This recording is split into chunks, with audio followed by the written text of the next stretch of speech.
Broadcasting live from the ESPN Radio Winchester studios. Talking through life, struggles, and whatever's weighing on you. It's time for Therapy Thursday on Franklin County's favorite morning show. The starting lineup, fueled by Loco Coffee. And now for your hosts, Joe Abraham and Chewy.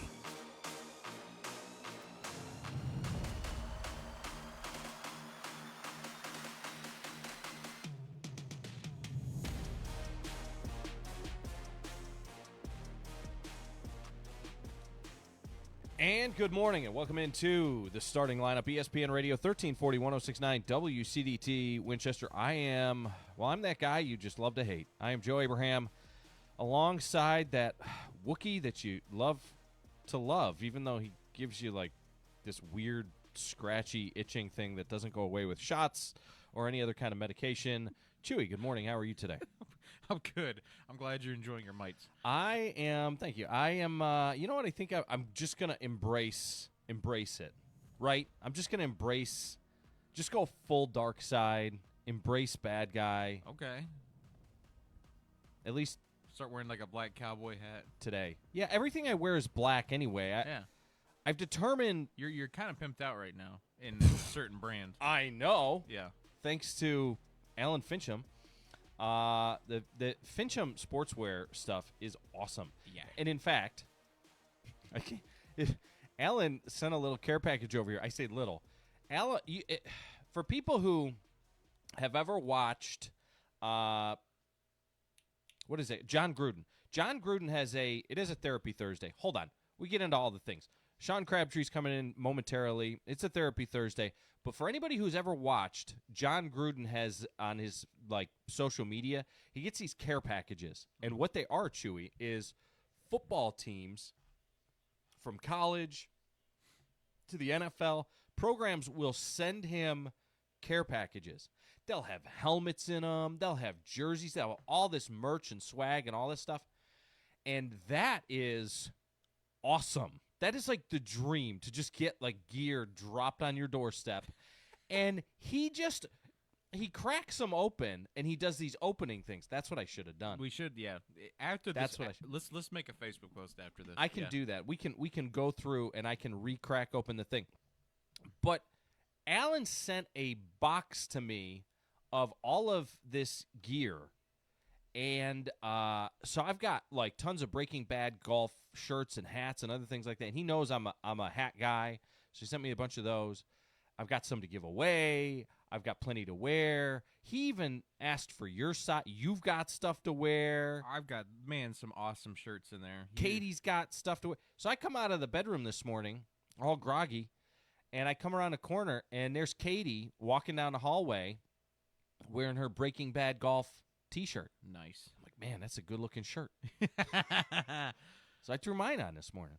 Brett Crabtree jumped in saying good morning. Katie also jumped in saying good morning. And then Brett says that a guy came to the base this morning wearing the same hat that you've got, Joe. Pretty sharp. Nice. It is sharp. And I like here's the problem. I like this hat so much that I haven't even broken in one of my Breaking Bad golf hats yet.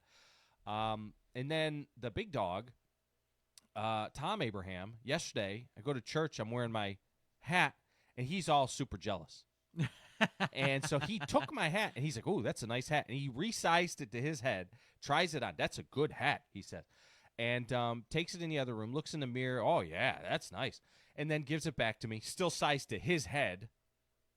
This guy, trying to steal my hat. Yeah, he didn't get. He didn't get one. Oh yeah. I pulled some aside. I saved some for the people that I care most about. Chewy got one. Thanks. I got a really cool one. I got a tan one. Tiki Rips got one. Oh yeah, yeah. I may have pulled something out of the box for Sammy D. Ooh. All right. I pulled something out of the box for Handsome Rob. Not bad. And anyway, I pulled this stuff out of the box. Big dog didn't get one. Speaking of brutal. Speaking of people that deserve one, Good morning. I was just going to say that. Speaking of people who deserve one, there's 2 Crabtrees that deserve one. I need to get one. I need to get something pulled for our boy Good, are you? Brett Crabtree Uh-huh. because he's still waiting on his hoodie. Well, we can. We're working on that. Yeah. We're efforting the hoodie.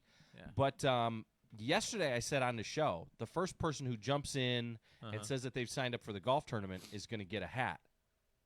Well, Brett, I think, is getting signed up for the golf tournament, So there you go. the Quarterback Club golf tournament. So he's going to get hooked up too. Mayor, swing that mic around. Sharp. Yeah, that's a Fincham Sportswear logo. That's not even like this is just his brand logo. This isn't even the logo for this is the Breaking Bad golf logo is like the BB thing. Awesome. Do you Yeah, play that's do, cool. do you play golf? I do. What are you doing June 15th? June 15th. I don't know. Is that the quarterback golf? That is the Quarterback Club golf tournament. And is that going to be at the It's going to be at the Bear Trace. Bear Trace? It's a nice course too, Oh, Chewy. Yeah. so do you guys have a team? I got drug into a team. I was gonna like sell my team. I mean, it's already up for sale. But I was gonna be like, hey, you want to play with me? You know, start taking bids and stuff like that. I'd have probably got $5. No, my father was like, I want to play in this thing. I said, okay, I guess I'll play with you. I really don't want to. So you're playing with your dad and it's a scramble. It is a scramble. Awesome. But Brett Crabtree, 4-man or 2-man? 4-man. 4-man. Yeah, so I got two. He also brought in my brother and one of the guys from church. I think we got actually a pretty good team. It There sounds you like go. you got a pretty decent team. And then there's me. But Crabtree was asking me, and I think he and his brother are going to play. nice. Okay. Do you want to play? Yeah, I'll play. Would you play with wait a minute. Crabtree? Make it an all Crab. Well, I mean, we'd need one more Crabtree, but they'll call it the Crabtree group. Oh, listen, you the got me Crabtree on that one. group. Yeah. Hey, what day is the 15th? Let's pull It's a that up. Monday.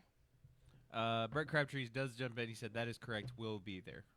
So there you The go. 15th. So Brett is going to get a hat because Brett signed up. He's the first person to say that he signed up. And you've got lots of different colors too. Like do. you had like orange, like Yeah. Tennessee orange, and a whole Yeah, bunch of others. I think I'm gonna pull the orange one for Brett. I think that would be perfect for him. I got to bring you a Crabtree group hat. Yeah, bring it. oh sure. yeah. So if you, and I don't want to put you on the spot. I mean, you convinced me to participate in your triathlon, which then I backed out of. That didn't really work out so Yeah. well, did it, Chewy? yeah. Hey, I was sick. I was sick. Guys, I was sick. Super sick. I'm pretty sure I had the walking pneumonia that month. Brett Crabtree says me and Seth need 2 more, Sean. They So, need 2 more. there I'll you go. jump in and I'll see if I can get one, Brett. Wow. Brett, you got my cell number, right? The Crabtree group. Tell Brett to love call it. me. Yeah. Worst case, I'll connect you to. So I've got a hat for you then. It's I not am my on. hat. I mean, it is my hat. It was a gift that you're But- passing on. Yeah, but you can wear it on golf tournament day. I want to see everyone in this Breaking Bad golf stuff. I Oh. wanna Yeah, that is see pretty this. cool, man. You're gonna I have to love say, that T-shirt is cool. So anyway, Did the camera get a good shot of that? I did. Yeah, that's pretty cool. Yesterday, cool logo. yesterday he was like going through all of them like cards, and then I had it like up on the yeah, like this is the my full blue screen. one, and this Yeah. is my red one. Joe was by himself, Black full one. screen, going, look at this one. You know? Yeah, that's pretty cool. How have you been, my friend? Ooh, busy. Yeah. Busy. What about you guys? The same. Yeah. We stay pretty. We have a. If we're not watching Star Wars, we stay pretty busy. The rain has put a hamper on us. The Yeah. rain has put a hamper on everything. I got to tell you, man, this has been for those listeners who struggle with allergies like I do. Oh, I man. don't know if there's. I mean, this has been the worst, longest spring. I mean, we're still in spring. It feels Yeah. like to me. We haven't even hit.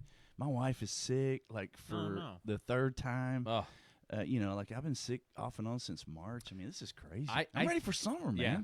Where is the summer? it's coming. It was supposed to sometime. get kicked off at the Swimplex, but we missed that because of the rain. Yeah, So we need to reschedule that. We need to do a redo. We need to reschedule it, and you know what we need to do? We need to reschedule it and get all of like the hoagie rollers and just anybody involved in the show. We'll get Sean's a heck of a swimmer. I got to see Sean Oh yeah. without his shirt on in the pool. It was not a pretty sight. Doing Put laps. yours back on. That's what I think he's scarred for life. it was. His retinas are burned. It was that day where I was like, "There's no way. I got to figure out a way to get sick." Yeah, and that's the day. That's the day I started sticking my head in all kinds of germy scenarios. Oh my goodness! No, he's a heck of a swimmer. So we need to throw a pool party and get all of our friends out there, all 5 of them, to come out there and hang out. So, yeah, I heard the rain put a damper on that. Yeah, I was devastated. I was talking to Mr. Jolly about that yesterday. I remember the Sunday before, I was like, you got to be kidding me. You know what I mean? I was like, it'll clear up. Like at 7 p.m. on Sunday, I was like, it'll clear up. I'm sure it'll clear up. And in the morning, it's immediately raining. And I'm like, great. You know what I'm saying? It feels like it's been that way for weeks. Yeah. You know? Well, and so Tiki Rips came in here yesterday, the humpback swamp dog. He's had a sinus infection. Well, he's got one now from Las Vegas. Yeah. Because of a sandstorm. Out there, hey, it could be worse. Could have That's true. sandstorms. Yeah. At I least can't we know how it imagine. goes. The only thing worse than a sinus infection is throwing sand in the mix. That would be bad. Here's a sinus infection. Oh, and by the way, I'm throwing sand in your eyes. God has a funny sense of humor. So let me do this. We're gonna reset. I want you to get involved in the show today. You can text the show at 931-305-5611. If you've got any questions for the mayor while he's here this morning, you can drop them in as well on the FMO Facebook feed. It is a Therapy Thursday, so jump into the show. And one of the things that I'm going to press. See, he thinks he's here for good times. I'm going to press him. No. Because yesterday, I was coming out of the subway yesterday, and it took me like all of 30 seconds to pull out of the subway because traffic was so heavy. And so we're gonna have some tough conversations this morning. I mean, I was sitting there. I had time to reflect on my life, on all my poor decisions. I was about to call my family, tell them I loved them. You were starting to apologize? Yeah, I was thinking of all the people that I needed to apologize to. Exactly. So yeah, we're gonna talk about the city growth in general. We had a little conversation. I actually had a little conversation with Chris Guess privately about some growth and some other things the other day. But it does raise the question because there are some towns around us, mainly like Tullahoma. Goodness gracious. The traffic up there, you'd talk about a real problem. They're like a mini Murfreesboro. You can't that is true. Yeah. In the last 10 years, traffic in Tullahoma has made it one of those places that I try to avoid. Yeah, I haven't gone to Tullahoma. Or at least like take the back months. roads. Oh, yeah. man. Yeah. So I do want to talk a little bit about growth and, what does Winchester, what does Franklin County look like 10, 20 years from now, at least as far as Mayor Crabtree is currently seeing it. Where are we headed? What's our trajectory look like? But before we do that, I'm going to give him a break to think about his answer. But it is the starting lineup. It is a Therapy Thursday, and you are listening to ESPN Radio 1340 1069 WCDT Winchester. The Tennessee Lifeline Peer Project connects individuals and families to addiction recovery resources right here in Franklin County and across our region. From treatment referrals and 12-step meetings to education and ongoing support. Because recovery happens when we're stronger together, and life truly is stronger without it. Learn more at fcpctn.org/TNLifeline or call 931-464-0725. Funded under a grant contract with the Tennessee Department of Mental Health and Substance Abuse Services. Got a project to tackle or a party to plan? Skip the stress and rent it instead at Reliable Rental in Winchester. From tools and heavy-duty machines to chairs, tables, and event essentials, they've got what you need to get the job done right. Whether it's work or a weekend celebration, Reliable Rental makes it easy. Stop by 2433 Deckard Boulevard in Winchester or check out everything they offer online at ReliableRentalFC.com. Reliable Rental. When you need it, they've got From the it. 931 Weather Center, it's time for an ESPN Winchester weather update. Started off our morning with a little bit of sunshine, but unfortunately staying partly sunny with a high of 83 degrees with a 40% chance of showers and thunderstorms in the afternoon. Got some calm winds coming in from the southeast at around 5 miles per hour, so be prepared for more wet weather while you stay tuned to ESPN Radio Winchester 1340 1069.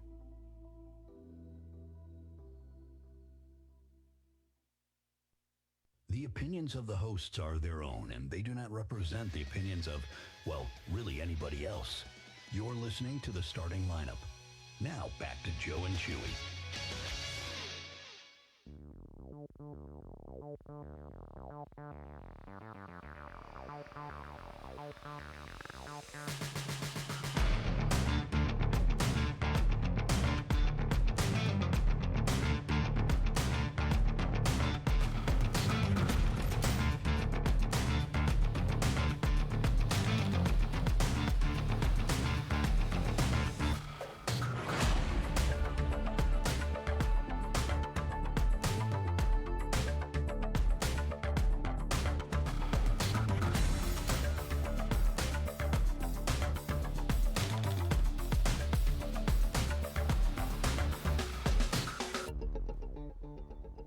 Back here on the starting lineup, ESPN Radio 1340, 1069 WCDT Winchester.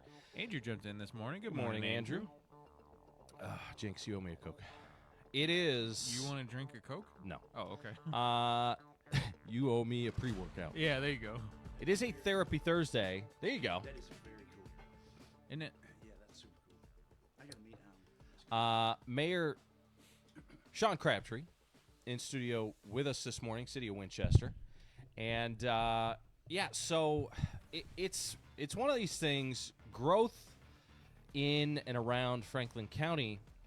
I think that people, unlike some of the surrounding counties, I get a different feeling. There are other counties or other towns that I have lived and participated in and seen the inner workings of, and you can tell there is this open objection to any type of growth where they literally just want to.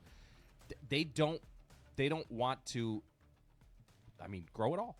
They basically block anything that comes through, any opportunities. They stand in the way of them, and it's just a flat out no. They want to stay rural the way that they are, which, there is a certain amount of wanting to preserve who we are here in Franklin County and in Winchester and stuff. And then you've got other ones that fully embrace it. And it's like they want to grow so fast, they don't care what it does to the community. They just, grow. Yeah.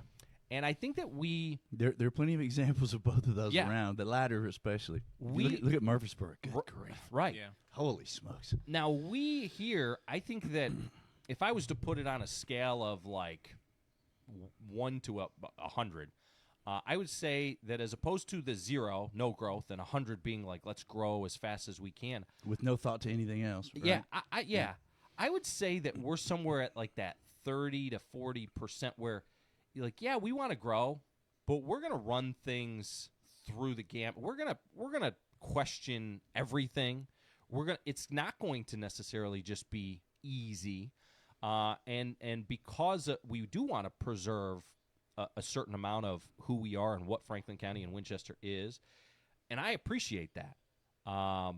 That it's growing the right way, it's growing strategically, and all those things. Am I off base? No, with I think you're right on track. And not to go. Well, first of all, thanks for having me, guys. Yeah, good morning. And in about 45 minutes or so. In about 45 minutes or so, we'll have the grand opening of TJ Maxx. Oh, I didn't even know that. At 8 a.m., the grand opening of TJ Maxx will happen. So, super excited about that. Tremendous. And that's that's got some of our neighbors a little jealous. Yeah, they should be. And they should not be. Just for TJ Maxx, but for a lot of reasons. Yeah.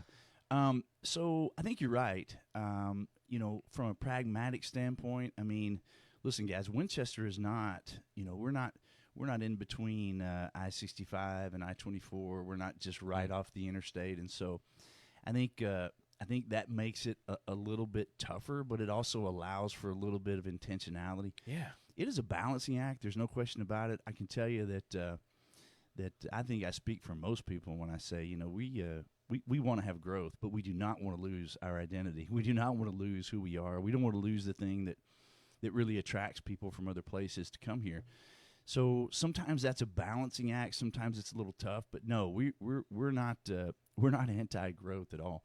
We've got since you gave me the door opening there, we've got the upcoming council meeting. We've got like so many of these resolutions that are getting ready to happen. Right. Where we're rezoning some things out toward Baxter Lane. Right, so there's going to be that'll be some growth. There'll be some commercial things and some other things going on out there. I think I don't know what Chris Guest told you when you asked him this question. You said you asked him the same question, but for me, I can answer only for myself and say, yeah, I'm 100% pro growth. I want to see intentional growth. I want to see growth that makes sense. I don't want to see, chop, everything's messed up and goofed around and. All of those kinds of things. But certainly I'd love to have, and we're working on this. Recruitment, as I've said before, is never ending. It's always going on. And what do you call him? Ticky Rips? Ticky Rips. Ticky Rips. He said he was in Vegas with the city administrator and Vaughn, and those guys were out doing what they can to talk to some of the guys, some of the businesses that hopefully we can sell them on coming to Winchester. But again, you do that in a way as much as possible that is intentional, so you don't have a whole hodgepodge of goofy things going on. Much like a subdivision, right? Right. You don't want to have a weekend, basically campsite next to a nice family home, and so it's kind of the same way when it comes to city growth. Well, I don't know if I answered the question. Yeah, well, you did. I mean, one of the things too is not just like whether we're growing, but how we're growing, and I think that's what you were touching on. But we've got a city engineer now. We've got plans huge, as by the far, way. yeah, we got plans as far as like our growth, our map, like where we're going to put stuff and why it's laid out that way. We're investing in infrastructure. Well, right? and that was what I was leading Yeah. into is, so if we're going to continue to grow intentionally, some of the major pressure points that come to mind are the infrastructure, the roads, which I know that we've talked a lot about that we're working on here as of late. I know that you're very familiar. I think I'm getting. I think I got some hate posts on that. But Yeah. yeah. Well, you've Haters are gonna hate. you've dealt with some drainage issues. There's been that. Yeah. But other things and the long-term planning that you're going through and the process that you guys are going through from a city standpoint, and then I know that from the county standpoint as well. You guys are not just reacting to problems. You're planning for things years down the road. What are some of And the that things? causes pain, by the way. Yeah. That causes pain. I think there was a little bit of a pop-up on social media the other day about some potholes over in the industrial park, and that's the pain that comes with growth. I mean, that particular situation was due to the county's part in this phase 2 of the sewer project, which is going right there, in Baxter Lane. And so when you cut the road open like that and it's exposed, and then you have rain for days and days and days, it's going to create potholes, and it's unfortunate. The Public Works is on top of it. I think it happened one day. They're on top of it the next day. But you know what? If it rains again, it's going to happen again until we get it repaved. So I'm sorry. I just wanted to get that out there. What was your question? I don't even know, but that's on par for me. I just wanted to bring that out because I appreciate very much people's patience, and we are.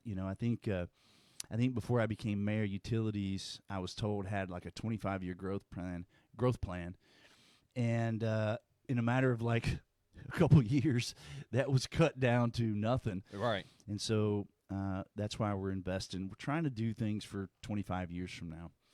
If you ask me, which I think you were about to a minute ago, what do I see Winchester looking like in, say, 20 years? My best hope is that Winchester, in terms of its heart, it's exactly the same. It has not changed one iota. And at the same time, we've got a lot more amenities.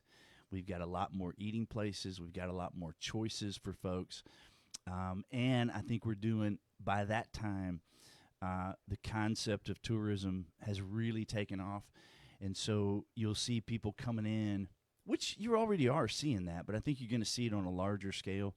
You're going to see people coming in, spending the money, staying the weekend or the week or a couple weeks, and leaving some tax dollars on the table and then going back out of town. Right. And I think you're always going to have the core folks who make up the heart of the city, who are still operating from the place that, in my view, makes us most attractive for people to come to.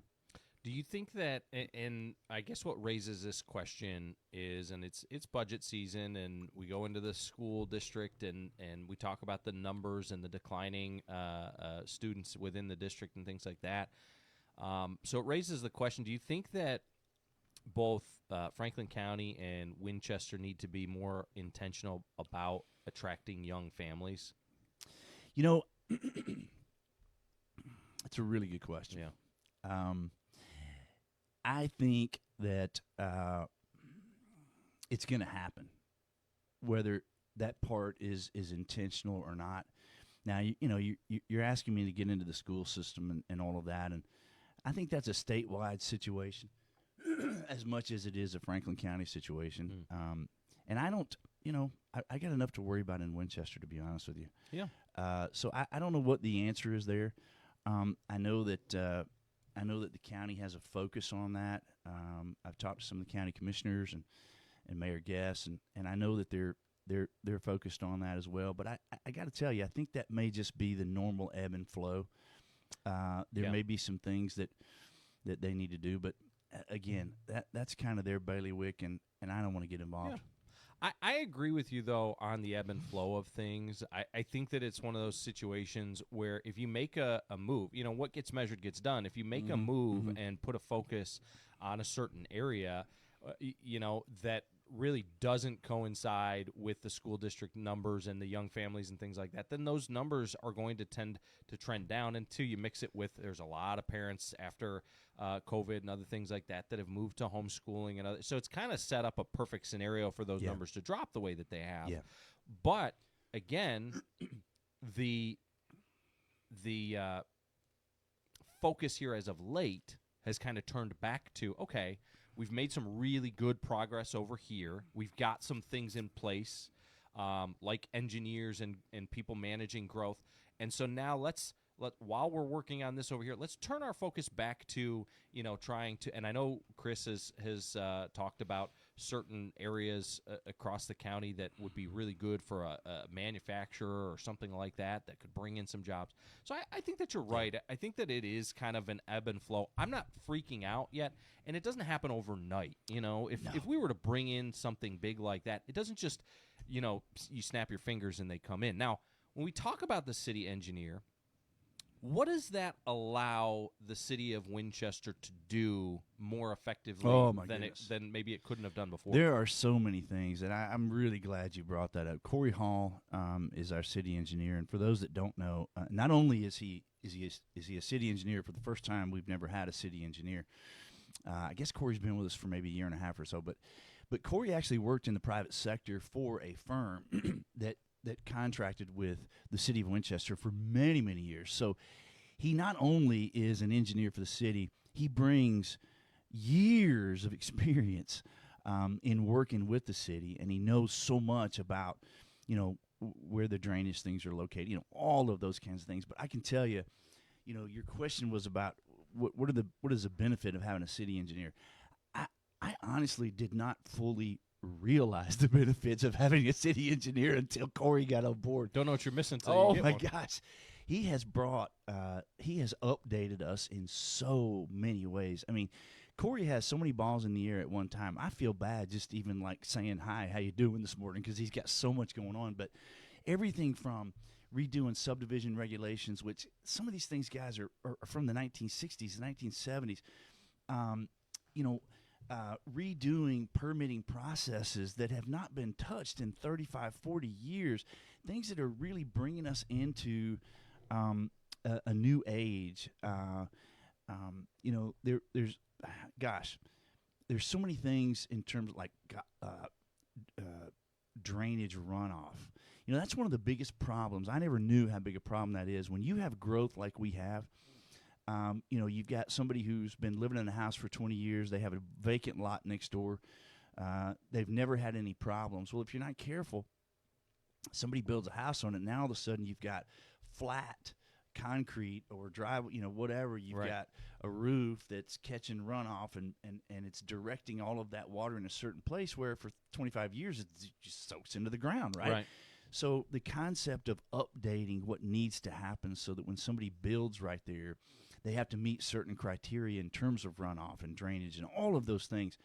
Oh, my gosh. And there's so many things I'm not even bringing up, I'm sure, that I'm not thinking of since you put me on the spot. But he has been an unbelievable benefit for the city of Winchester. We're happy to have him. As far as the things like traffic and stuff like that, I mean, what kind of planning are we able to do today, or is that kind of where the focus lies to prevent running into a situation like what they've got going on up in Tullahoma? Because over the last 10 years, I remember you'd come up to maybe the railroad tracks, and you might have to wait on somebody to come over.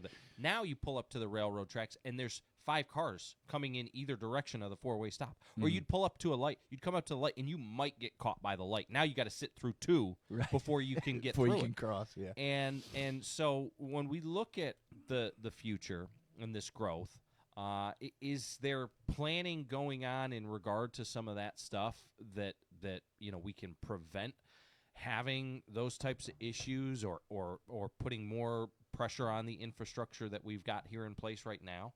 How does that planning go? Is that stuff that you and the engineer and all the people involved are having conversations about now? Yeah, sorry, I just got a text. No, you're There's good. so many people are listening. That's great. And so my phone's blowing up here. I'll be honest with you. That is not you're asking specifically about traffic, and Yeah. are we looking? Are we constantly, looking to upgrade and hopefully anticipating where a future challenge is going to be? Yeah. And we are doing that. It's not a perfect scenario. I'll be honest with you. And I'll give you an example. Probably 2009 when we were redoing the square. First of all, I remember thinking to myself, if I leave the office at 6:30 at night, the square was dead. It was dark. There was nothing happening. There's no pedestrians. There was nothing. And I remember thinking, holy smokes, maybe by the time my grandchildren come around, we'll see some growth here. Well, it took off a lot quicker than I thought. Yeah. And when I was looking around the square, I'm thinking, okay, the interior of the square will be that'll be the hub, right? And I still think it will be down the road, but it never occurred to me that First Avenue would be where all of if you think about it, you got from the Oldham Theater, Philo's, the coffee shop, you got Jefferson's, you got the ice cream shop, you got the ladies' boutique there, JW, and so I never thought so. So anticipating it is always a focus, and it can be a challenge at the same time, and you never really know. One of the things I know that you're always good about asking me, Sean, what are the things that keep you up at night? Bible crossing keeps me up at night. Bible crossing keeps me. There are several things, but Bible crossing keeps me up at night because I can see Bible crossing in the future becoming a major thoroughfare, and yet the concept of widening that road, that's going to be troublesome. Yeah. I mean, because the way the property ownership is, and that's going to be a problem. Now, who knows? Right. I could be totally wrong. But yeah, that's why we have professionals like engineers and so many other folks. We got some great people. Beth Roten. All these department heads, they're always we're always thinking 25 years down the road. The council is thinking 25 years down the road, and I've had conversations with the council about Bible crossing, many times. Randy Sanders just texted me a moment ago, and he sits. He's the secretary, does a great job on the planning commission, a fantastic job. He's like the engineer of the planning commission. He's moved us ahead about 25 years in that planning commission. But things like organizing the processes and so forth, and Randy and I have had these conversations too. So anytime there's a new subdivision coming on, we're always making sure that traffic studies are happening. We're always making sure that the engineers who specialize in that sort of thing are doing their due diligence so that the city understands as much as possible, how that's going to affect things. And so I don't know if that answers your question, but that's kind of what I'm thinking. I mean, to me, again, it's kind of like, and you and I are both familiar with the gym. Not me as of late very much, but if you want to grow a little bit, if you want to make some progress, you get in the gym, you put in some hard work, and that makes you sore. And sometimes, sore is uncomfortable for a little bit here and there, but that's how you get to the results that you want to get to. You have no gain without the pain. Right. Yeah. And so there may be some of that goes on here and there. But what I would say is, considering how quickly we have grown in the right ways here as of late, I feel like there may be people who disagree. There will always be people who disagree. But I feel like we've grown in a lot of the right ways. We're not where we want to go, where we want to be ultimately yet. I don't think we ever reached that point. But that being said, what has been impressive, and I've said this multiple times, is you don't make that kind of progress unless you've got the leadership who is aligned, and I use the analogy rowing in the same direction. We've got a lot of leaders and people within the community who they may have different ideas on how to get there, but we all seem to be leading in the same direction, heading in the same direction, and that's why we're moving so rapidly in a positive manner. So the objective is the same, is what you're saying. Yeah. There may be some challenges and some, Which are good. yeah, that's good. How to get there, is always the challenge, but the objective, I think, is the same. And I haven't met anybody. You mentioned when you were talking about there are two kinds of folks, who some counties and cities don't want to see any kind of growth. I don't know anybody who doesn't, and I'm sure they're out there, but I don't know anybody who doesn't want to see good positive growth happen for the city of Winchester. I'm sure they're out there, but again, do you run into that? No, I haven't. I see it from some people. I don't want to, point a finger at anybody in particular. There is a certain type of person that I see it from, and I think that it's more about lifestyle and that type of thing. I don't think that it's a problem necessarily, and there's not an extreme behavior regarding it, or an anger or anything like that against city leadership or county leadership or anything like that. But it is. I think out it's there. a lack of clarification. I really do. I think it's a lack of clarification. Now I could be wrong, and somebody may call in here in just a minute and beat me up over this. But in my view, I don't think there's anybody who doesn't want to see Winchester grow in a positive way. Now I think there's lots of people, including me, who don't want to see Winchester lose its identity in terms of who it is, and the county for that matter. But I think if you have that conversation with that person, they may say they don't want to see growth, but then when you talk to them, they're like, I really would like to have a nice place to get a steak, right? Or a different place to get a steak than what we already have, that kind of thing. Right. I really think it's a clarification of what is the real objective, and I would say the real concern is that we don't want to lose who we are. We don't want to lose the values that make us who we are. I speak to so many people, guys, not only as mayor, but in my real estate business. I meet people from, you name the place, right? I meet people from Washington and Oregon and Connecticut and Jersey and, on and Texas and on and on and on and on. Everybody, the first reaction when they come here is, gosh, what a wonderful place full of great, wonderful people. And I think that's the thing that most people don't want to see change. Right. Which again, there's the whole saying, don't California my Tennessee or whatever, which I appreciate. But a lot of the people, and I'm originally from Western New York. I've lived all over the place. We don't hold that against you. Well, I moved out of there when I was like 12, 13 years old, something like that. But the point is that, and I tell people this, I'm here by choice. I wasn't born here. Yeah. I choose to be here, and I am very conservative in my values and all the things. And just because people come from these places, it may not be that they're trying to bring that to here. It may be that they are trying to escape that from there. That's been my experience more often than not. If you talk to people, my neighborhood is a good example. In Bell Acres, I was trying to count up the other day when I built my house in 2003. There was, everybody there was at least from Tennessee, if not Franklin County. Now there's probably, I think there's 108 homes or lots in our subdivision, and I'm gonna guess probably, without counting it up, I would think probably 20% are from this area. We've got people from Vegas, Atlanta, all over Texas, Connecticut, California, New Jersey. If you're in a room with Franklin, Murfreesboro, if you're in a room with 100 people, that live in Franklin County in Winchester nowadays, and you ask, hey, raise your hand if you're not born and raised here. It's like 60-70% of people are going to raise their hand. Yeah, it is amazing. Yeah. Now that being said, those same people are still fighting to preserve what Franklin County and Winchester is all about. And they came here, escaping. Well, seeking political asylum. Yes, that's what it is. They left there for a reason. You mentioned as far as from a real estate standpoint, this is the other thing. So, and I am very passionate about this. I've seen this in surrounding towns. I've seen this here in our town. We have space.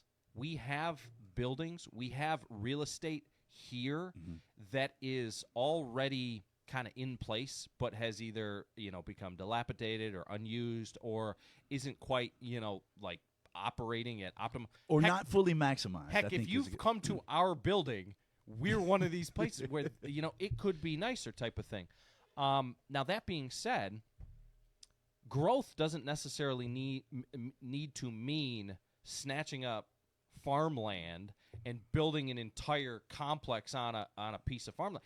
It can be, hey, here's a segment that we can redo some things, maybe rebuild or whatever the case is. And I think that's a part of it as well. And you guys have... I think that's a bigger part of it. Yeah. I really... You make a great point. And, optimal use is a really good term language for what you're talking about. Yeah, there we go. Optimal use, highest and best use. And I think there is a lot of opportunity for that. But, I've talked to Chris Guess about this quite a bit too. He's focused on really bringing manufacturers, industrial type things, and good high-paying jobs to the area. At least from my standpoint, we're more focused on retail, commercial, and that kind of thing. And I know Chris is really, really he spends a good amount of time trying to do all of that. And of course, Pam Crichton-Wise, who is the recruiter, does a great job. I talk to Pam probably once a week about things like that, sharing ideas back and forth. I'll send her possible leads that come to us from industrial, or she'll send me possible leads that come to her from retail and so forth. And I think that is another aspect to what you're talking about. I'm really proud of the relationship that the city of Winchester and Franklin County have. Yeah. Not just Chris and I, but across the board, right? Across the board, all the way up and down the ladder. It goes back to that, having kind of the leadership aligned and rowing in the same direction. Now, I know that you got to run because you got to go to the TJ Maxx grand opening. At 8 o'clock. If anybody listening can join us, please show up. Head on over there. Yeah. But before I send you out the door, do you have anything else that you want to mention? I do, just real quick, and I appreciate you giving me the opportunity. We were talking about infrastructure a moment ago, and I was hopefully I said this loudly where everybody could hear me. I so appreciate the patience that everybody has as we get through this the sewer project. And I have to be honest with you, I don't know so much about what's going on in Phase 2. That's kind of the county's deal, which is going out toward Baxter. But we're still working on Phase 1. I appreciate your patience. That section of Bible Crossing from Myers Road all the way to Highway 130 has not yet been paved. I talked to the contractor on the way in this morning. He's telling me it's going to be a little while. They're still working at the top of Bible Crossing.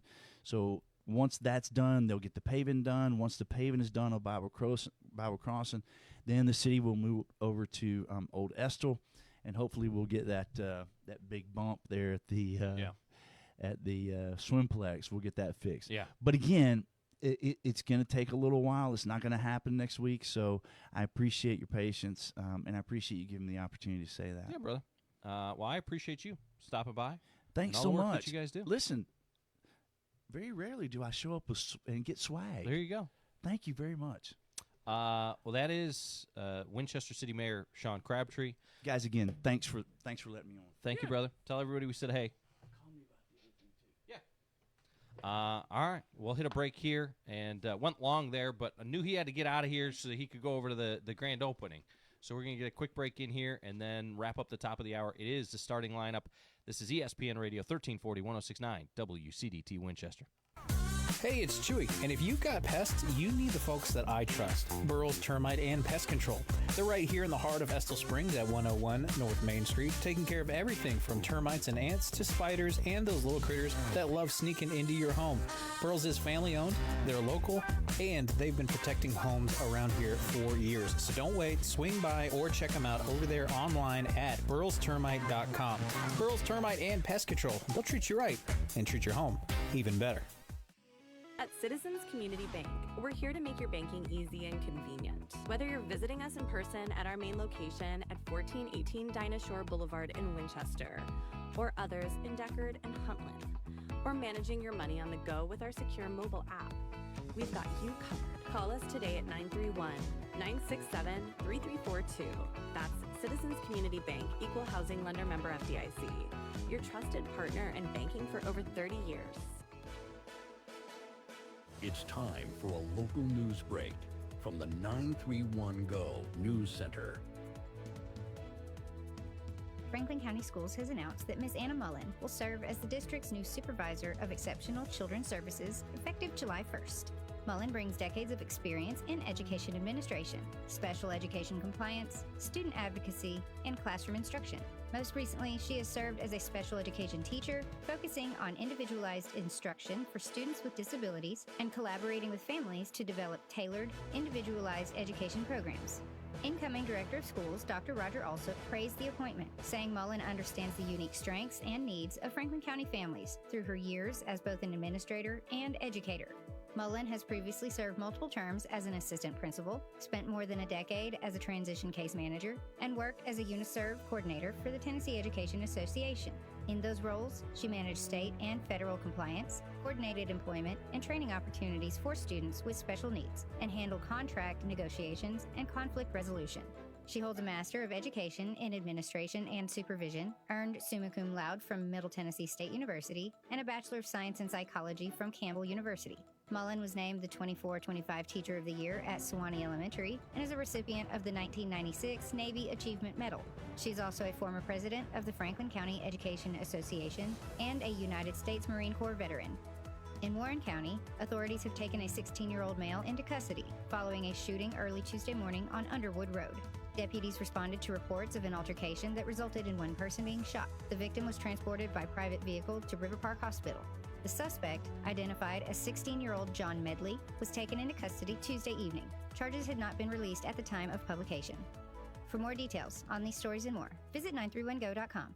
Stay informed and stay connected to your community with ESPN Radio Winchester. This is ESPN Radio Winchester, where Franklin County comes to life. From local news and athletics to everything in between, we're proud to bring you the stories that matter right here at home. And it's all made possible by local businesses connecting with real people in our community every single day. When you support them, you support our local coverage. Over 75 years of Franklin County heritage. Want your business to be a part of it? Contact WCDT today. ESPN Radio Winchester. Franklin County plays here. Choose More Courtney Funeral Home. Well, they're a fifth-generation funeral home taking care of the people of Franklin County since 1905. They're committed to serving you, dedicated to providing personalized, professional, and compassionate service to help lighten your burden and help you out during these difficult times. More Courtney Funeral Home, 300 First Avenue Northwest in Winchester, 967-2222. More Courtney Funeral Home. You're listening to the starting lineup, fueled by Loco Coffee, on ESPN Radio 1340, 1069, WCDT, Winchester.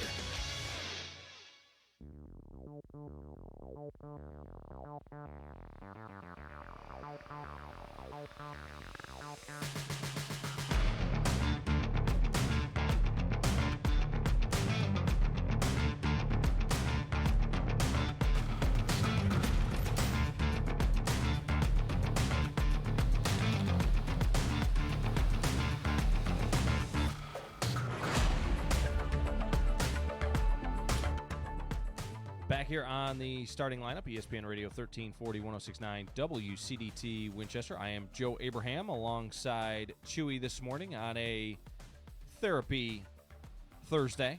Alice Davis jumped in the chat this morning. Good morning, Alice. And then Brett says, I lived in Bell Acres when there was 15 houses out there. It's blown up. I used to live in Bell Acres as well. Yeah. Yeah.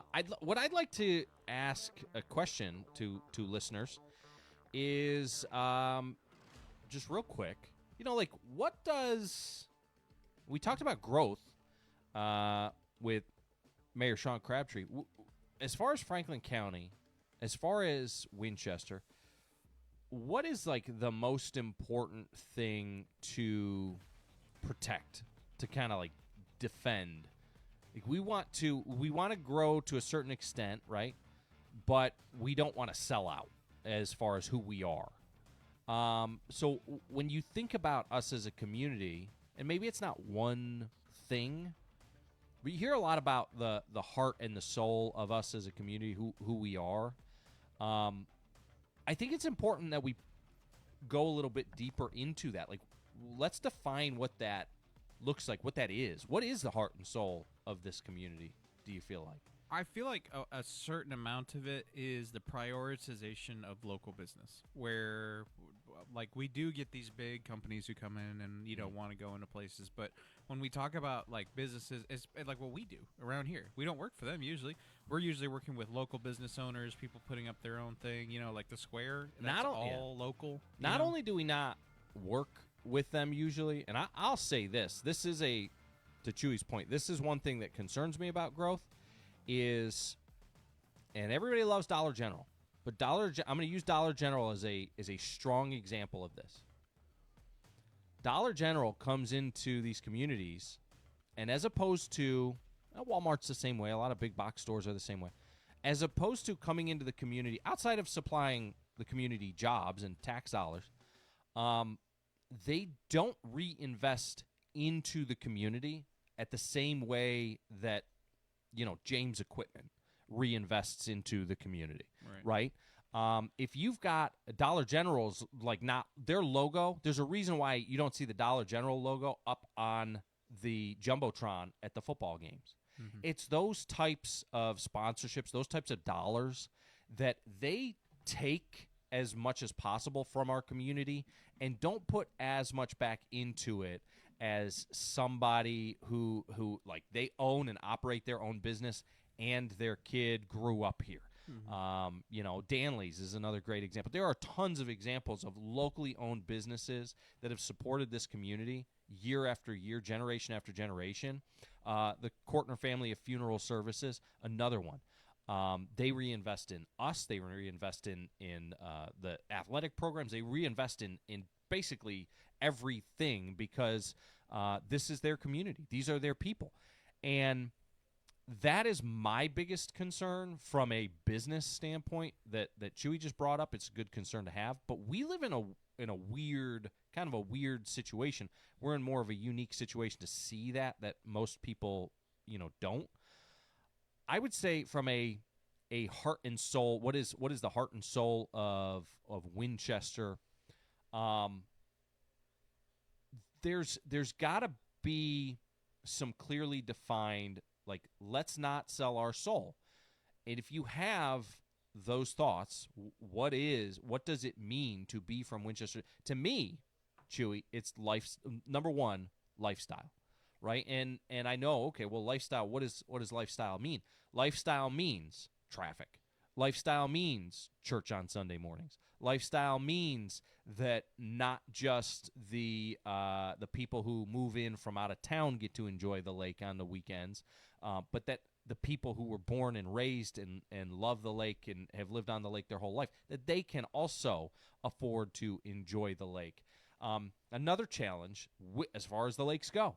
Again, I love the fact that we've got a ton of people that come down and enjoy the beauty of, but the wake boats drive me insane when it comes to sometimes you have people from out of town and they do not respect nor appreciate kind of the nature and the other people on the lake. That's one of those things that really kind of gets under my skin. I am a fisherman, though, and when I go out on the lake to enjoy the lake, I enjoy the quiet. I can just stand there and cast for hours at a time, not catching anything, and enjoy myself because I'm out on the water, and I just love the beauty of our local nature. I do like to catch fish. But those are some of the things, when we talk about lifestyle, define that. But what is the heart and soul of Franklin County, of Winchester, as far as some of the people see it? That's what I'd really like to put out there and have a conversation about is, hey, let's let the leadership know, yes, we're okay with growth in certain areas. Yes, we want to have better this and better that and more of this or more of that. Other restaurants outside of chicken and chicken places and Mexican places, Mexican restaurants. Okay, but what does that look like? Another thing as far as lifestyle is concerned is, and Sean was talking about this, Mayor Crabtree was talking about this, they have a city engineer at this point, and there is rules and regulations as far as permitting that they're working on. And to a certain extent, that's good because it protects what we want the city of Winchester to look like. City of Winchester has a city engineer. Hey, this is how we're going to do things. This is the standard. That's setting the standard. On the flip side of that, you've got a town to the north, and in that town up north, they make everything so freaking hard that you've got local businesses and local business owners who they can't put on events. They can't do like outdoor entertainment. Every time they try and do something, it's hurdle after hurdle after hurdle after hurdle. And that I'm not okay with. I don't want to get to the point where everything is a thing, right? And if we want to support local business owners who, I just got done saying this, they're the ones who give back into the community. And a lot of times they just have the one business. This is their first time. This is their biggest investment. This is what pays their bills. This is how they, put their kids through school. This is their legacy. This is all of their things. And we make it harder on smaller, locally owned and operated businesses to succeed than we do on big corporate guys. Locally, that is how it is in most towns. Big corporate guys, big box stores, things like that, they get tax cuts. They already know the ins and outs of permitting processes. They're experts on this. This is what they do. They don't stick up $1 general. They stick up $100 generals. I was trying to meet up with my ex-wife to trade off the kids the other day, and it's like, okay, I'll meet you at the Dollar General. She drove past me, ended up at $1 General. I ended up at another Dollar General, and there was probably one or two in between us because there's so many of them literally in the same stretch of like 4 miles. And that's the type of thing that, again, the box stores, those are not hurdles to them. They're able to work through it like it's nothing. But what do we do locally? And I'm kind of pontificating about this. I'm asking this question hypothetically. I think that it's worth considering, though, if you're part of the leadership, if you're part of a commission, if you're part of a city council, if you're part of what do we do to support local business owners? How do we help them get through the process? How do we remove obstacles from their path? Not that we want to lower the standard for them, but that we want to make it easier for them to achieve the standard because we understand that they are the lifeblood of our community. I think that's something worth talking about. I think that, whether it's tax cuts for local business owners, like that to me, if you're locally owned, I don't know, again, this is just me speaking out of my butt right now. I don't know what that looks like, but I feel like local business owners should get concessions that bigger box store places don't get. Mm-hmm. Am I off base here? Tell me that doesn't make sense. And it's the same thing for people who live here 365 days out of the year, and this is their home, and they've got one home, versus people who come and they live on the lake, I don't know, 6 months out of the year. They enjoy the lake over the summer months. and then they have a second home, but this isn't their primary residence? Is it wrong for me to say, hey, maybe there's an opportunity there where they are forced to, in some way or another, pay some sort of extra tax or something? I don't know. I'm just saying there should be a benefit to being here, putting back into the community. That's just how I feel about it. I feel like we should be the priority, right? Like America first. How about Franklin County first? How about Winchester first? You know, like let's start here at home with our community. How do we put tariffs on the businesses and the other that they want to be here, but they don't want to necessarily reinvest and support here all the time? And I'm not saying that they're all like that, but there are certainly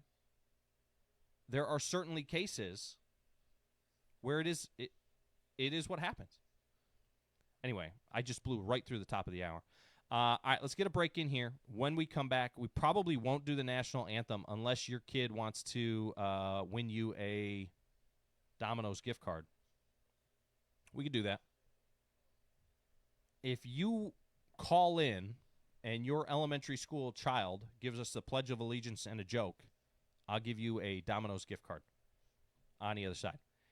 The number, by the way, is 931-967-3500. That's 931-967-3500. All they got to do is the pledge and a joke, and they get a gift card to Domino's. It is the starting lineup. You're listening to ESPN Radio 1340 1069 WCDT Winchester. At ESPN Radio Winchester, our partners use aligned marketing. Radio, billboards, sports, even digital, all working together to build familiarity faster and more efficiently. Less noise, less competition, less waste. A lot of places sell ads, play commercials, and move on. But that's not marketing. We help businesses build a strategy with consistent messaging and creative that's actually remembered. Ads come and go. Marketing compounds. That's the difference between buying spots and building a brand with ESPN Radio 1340 1069 WCDT Winchester. For over 75 years, one thing has never changed in Winchester, Tennessee. Hall Furniture has been there through it all. 3 generations, decades of trust, and the commitment to quality, value, and service that still comes first today. As we celebrate over 75 years in business, we want to say thank you to our loyal customers, our community, and to everyone who has made Hall Furniture a Winchester tradition. Hall Furniture. Here's to another 75 years of helping you make a house feel like home. Why choose More Courtney Funeral Home?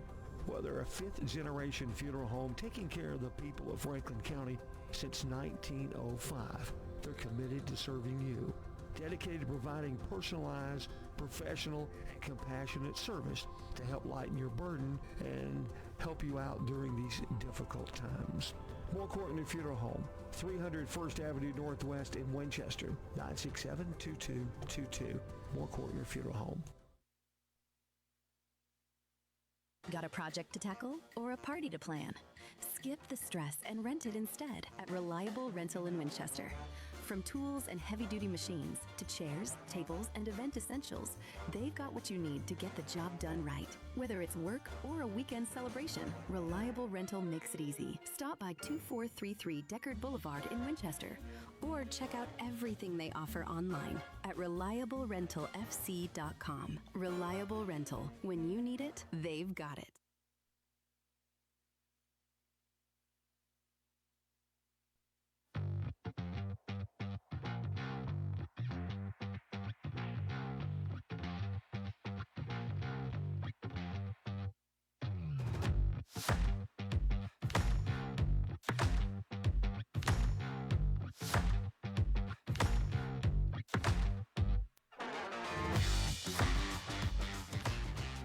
Back here on the starting lineup, ESPN Radio 1340 1069 WCDT Winchester. Joe Abraham alongside Chewy. You can get involved in the show. It is a Therapy Thursday, 931-967-3500. You can text the show at 931-305-5611, or you can jump in on the FMO Facebook feed like Alice did. Dang jet skiers. Chewy, I think that this is a good example, though, of why it's important that you and I don't have expendable income. Every time I consider what we would do if we had a little bit of cash, a little bit of green, I think about the amount of havoc that we would create. I mean, the first time we discussed creating a motorcycle gang, which then turned into a moped gang, which we still couldn't even afford a moped. Not even one. I was willing to sidecar you. Heck, I'd be willing to have you sit on the back. You'd straddle me. Just doing a wheelie. Yeah. We would just be dragging the back. The sparks coming off the back of it. Right along with your knuckles. Yeah. We couldn't even afford that. But now, she throws out there, dang jet skiers. I consider the fact that if you and I were rolling in the dough, we could create the first jet ski gang. Or maybe we'd be a jet ski patrol. Jet ski pirates. Ooh. Like we show up and take your good fishing hooks. Yeah. But we can't carry too much because, we're on jet skis. We have to get saddlebags for the jet skis. But, to that point, maybe we use the jet skis for good, where we come up on people who are, I don't know if TWRA would hire us or the sheriff's department or anything like that. So we're like privateers. Yeah, we're like vigilante jet skiers. Okay. If you're messing around, if we see you drinking and boating or having too much fun, without inviting us, then we just roll up on you. Float up on you. Yeah. I don't know what the term would be for that. Jet up on you? And what? Like throw water balloons at them? I don't know what we do. Yeah, I don't know. When we get Smack them with a pool noodle? Yeah. Oh, there you go. Jousting with like a pool noodle on a jet ski. Now Now see, this is what you're talking about. Also ultimately dangerous. Yeah. This is what you're talking about, isn't it? Because we'd get out there and be like, well, what do you want to do? Let's go jousting. Yes. And you're like, all right. Which brings me to my next point. NIL money, giving $1 million to like an 18, 19, 20-year-old kid who plays college athletics is a bad idea. Yeah. I consider what Chewy and I would do with like $1,000. Now multiply that by, I don't know, 100,000. And that's a bad idea. Yeah. Under any circumstance whatsoever. Oh, man. No 18-year-old needs $1 million for anything. What would you do if you won the lottery? If I won the lottery, I probably would get too nervous to do anything with it. Like, me. Like, I'll manage it for you. Yeah, I would. I'd be like, I can't handle this. I'll manage that money for you. I told Ricky a while back, I was like, listen, dog, if I ever win that lottery, you're going to have to, run that because I just cannot mentally do it. It would be too much pressure. Genuinely too much pressure. Alice says, let me clarify. I want everyone to have a fun time. I just don't want you doing it too close to my boat while I'm fishing. And that's a good point. That's the point I was trying to make about the people with the wake boats. I have no problem really with the wake boats as long as you're using them responsibly and in the way that they should be done. The challenge with it is you've got different types of lifestyles on the same lake where you got some people who they just want to be wake boating. Well, is there an area that we can send the wake boaters to where they can all wake boat their little hearts out? And then maybe another area, and in that area, there's no fish. And then in the other area where all the fish live, that's where we do the fishing. Okay. It's so specific. I'm sure we can get that done. Yeah, sure. We just put a permit on the fish and tell them where they can and cannot habitate. Anybody know how to get a hold of a fish herder? There's got to be like a mayor of Timms Ford Lake underwater. Ooh, I'd like to be that. Aqua Chewy. The Merc mayor. Oh man, I could see you as a big giant merman. Esoteric Merc man. I come out of the water and I give you bad advice. You toss a gold coin in there. And that's what Therapy Thursday is for. Oh, fat man of the lake, what is your wisdom? Give me a cheese pizza. How do you still have food in your beard underwater? Anyway, I do appreciate Mayor Crabtree stopping by. It always, gets my wheels turning when he comes in. One of the things that my wheels have been considering here as of lately, Chewy. Okay. My wheels are very busy. no. One of the things that I've been thinking about here as of late is, election season is here, and I saw something that was posted online from a guy who's running for Congress here in the state of Tennessee. He is running against Scott Desjardins, and it was like a direct mudslinging type of post. Now, my question to people is, because I truly want to know other people's perspectives. A lot of times I ask these questions. I'm not being I'm serious. I want to know. I want to know what you think, because I don't think that I know what everybody thinks, and I don't want to represent, just my opinion. I want to get the other thoughts out there as well. When you see, Chewy, a political, candidate, somebody running for a political office, and they start slinging mud,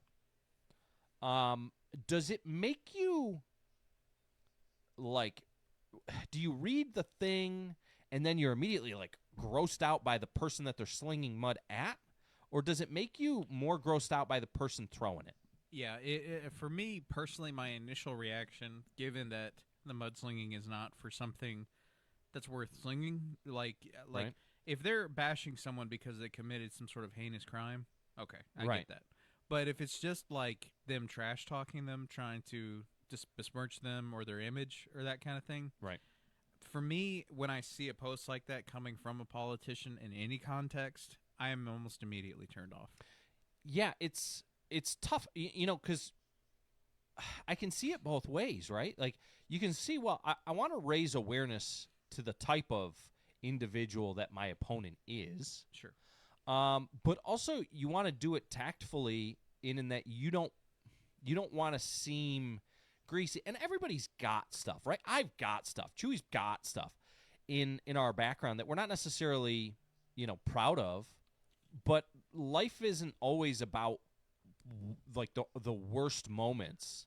To me, it's about patterns, consistency, showing people who you are on a regular basis. People deal with mental health things. They deal with personal things. Life is messy. And so somebody slinging mud for, a bad situation that maybe occurred or something along those lines one time versus a pattern, I think I take that into consideration. I also, I'm like you. It's kind of like the how and the why. Because part of me feels like some of these politicians, think about it like Facebook's algorithm. Facebook's algorithm rewards drama, rewards the negativity, right? People start commenting on something, and it gets nasty and it blows up. Something good happens, and people say, oh, congratulations. And there's not a whole lot of back and forth between people, and it doesn't go as far. The same thing, it feels like, is how our political landscape is currently set up.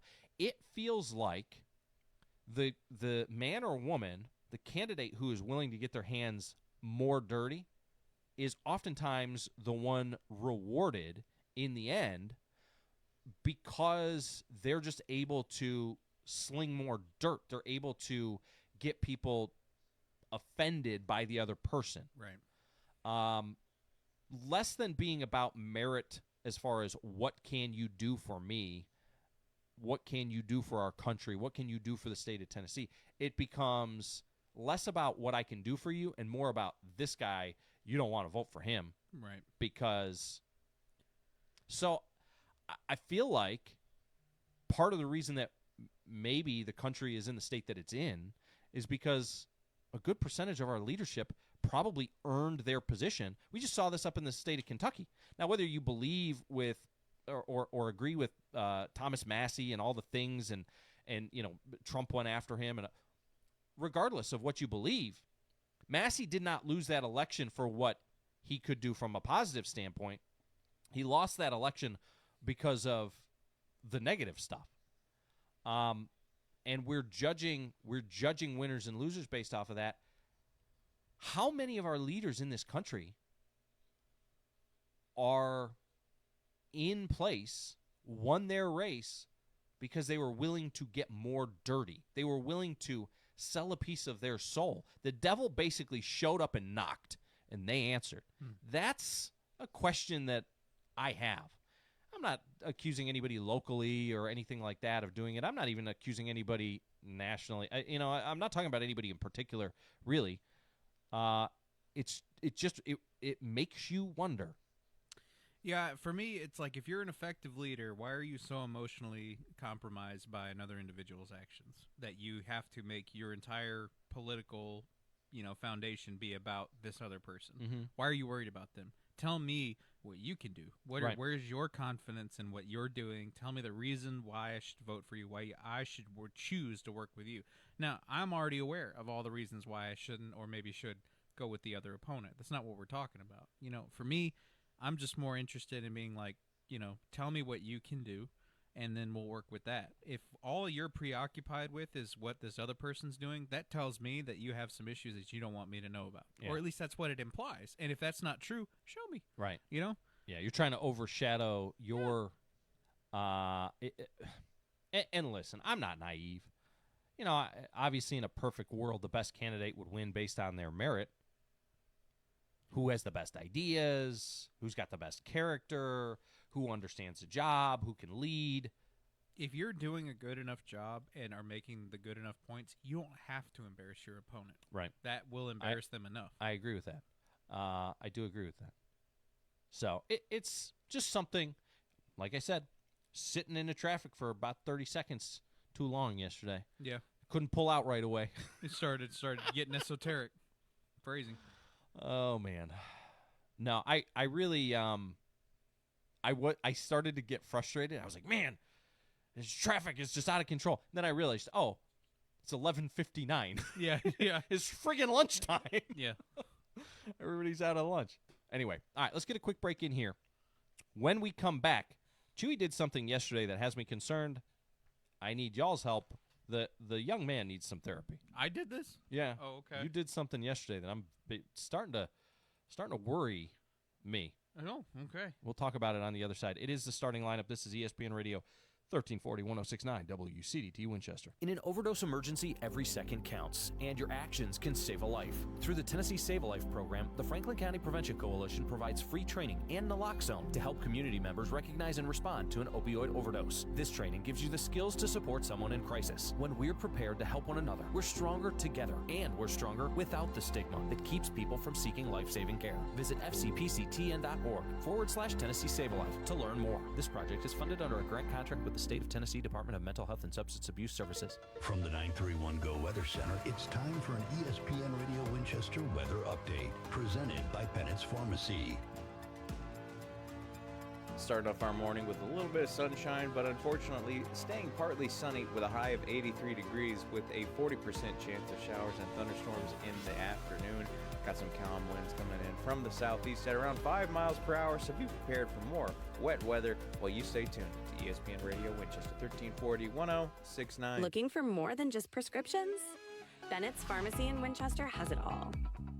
Grab a bite from our menu, browse our boutique for one-of-a-kind finds, and sip on a Bloody Marty that's worth talking about, all in one stop. Located at 1201 Dinah Shore Boulevard, Bennett's Pharmacy is your unexpected destination for great food, fun shopping, and so much more. Call us at 931-967-2777 or come see what everyone's raving about. You're listening to the starting lineup, fueled by Loco Coffee, on ESPN Radio 1340 1069 WCDT Winchester.